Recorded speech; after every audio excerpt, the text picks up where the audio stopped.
Hai, this is Farah speaking. Halo semua, aku mau kenalin diri dulu.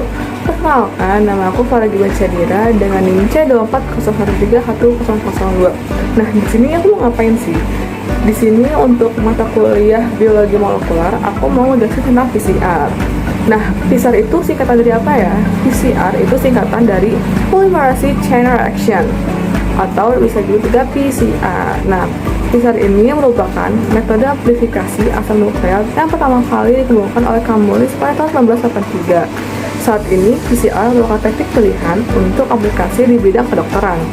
Karena teknik ini paling sederhana, mempunyai prosedur standar yang tervalidasi dan secara komersial mudah didapat. Namun demikian, PCR memiliki beberapa keterbatasan, antara lain mahalnya peralatan yang diperlukan, pulang kontaminasi yang cukup tinggi, dan adanya berbagai inhibitor yang dapat mempengaruhi pemeriksaan. Nah, terus penjelasan lain tentang PCR. PCR merupakan teknik amplifikasi yang pertama kali ditemukan oleh Camulis pada tahun 1983. PCR merupakan metode yang mampu mengamplifikasi suatu segmen DNA dari template DNA untai tunggal dengan bantuan enzim DNA polimerase. Prinsip dasar PCR terdiri dari 3 tahap, yaitu denaturasi, annealing, ekstensi, dengan masing-masing menggunakan suhu reaksi yang berbeda-beda. Pada tahap denaturasi, peningkatan suhu hingga sekitar 94 derajat Celcius sampai 96 derajat Celcius akan menyebabkan template DNA untai ganda terdenaturasi menjadi DNA untai tunggal. Nah, selanjutnya pada tahap annealing dengan menurunkan suhu hingga sekitar 50 sampai 60 derajat Celcius akan menyebabkan hibridisasi sepasang primer pada target komplementer. Nah, next step-nya adalah tahap ekstensi dengan suhu 75 derajat Celcius. DNA polimerase akan memperpanjang primer, membentuk untai komplementer terhadap untai template DNA. Siklus ini terjadi berulang untuk menghasilkan produk amplifikasi secara eksponensial. Nah, enzim DNA polimerase digunakan umumnya yang termol stabil. Pada awalnya digunakan enzim DNA polimerase yang berasal dari Thermus aquaticus atau dalam kurung Taq polimerase. Deteksi amplikon dapat dilakukan dengan cara elektroforesis, hibridisasi produk, atau real-time. Berbagai varian telah dikembangkan dari teknik dasar PCR, antara lain reverse transcription PCR atau dalam kurung RT-PCR untuk mendeteksi RNA, PCR kuantitatif, nested PCR, dan multiplex PCR yang menggunakan lebih dari sepasang primer. Nah,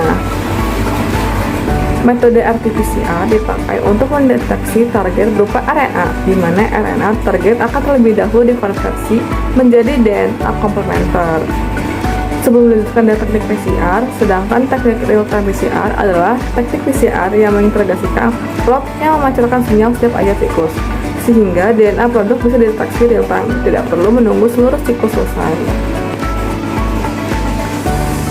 Nah, setelah ini telah berhasil dikembangkan unexplored chain atau NPCR untuk mendeteksi keberadaan BH1 pada sediaan usaha glukosa sapi dan semen. Nested PCR memanfaatkan primer eksternal dan internal yang berasal dari gen glycoprotein, dan hasil menunjukkan bahwa NPCR memiliki tingkat sensitivitas 1000 kali lebih tinggi dibandingkan PCR yang hanya menggunakan primer eksternal. Nah, terus manakala konsentrasi virus dalam sampel tidak mencukupi untuk deteksi dengan PCR dan menggunakan primer eksternal saja. Dengan primer eksternal, DNA akan diamplifikasi, walaupun secara visualisasi dengan elektroforesis tidak akan tampak karena konsentrasi DNA hasil amplifikasi pertama atau primer eksternal tidak mencukupi untuk deteksi dengan agarose. Oke, kurang lebih itu materi PCR yang bisa aku berikan. Mohon maaf bila kesalahan, dan mohon maaf juga bila terdengar suara hujan, karena di sini hujan deras banget, jadi suara saya gak terlalu kedengaran.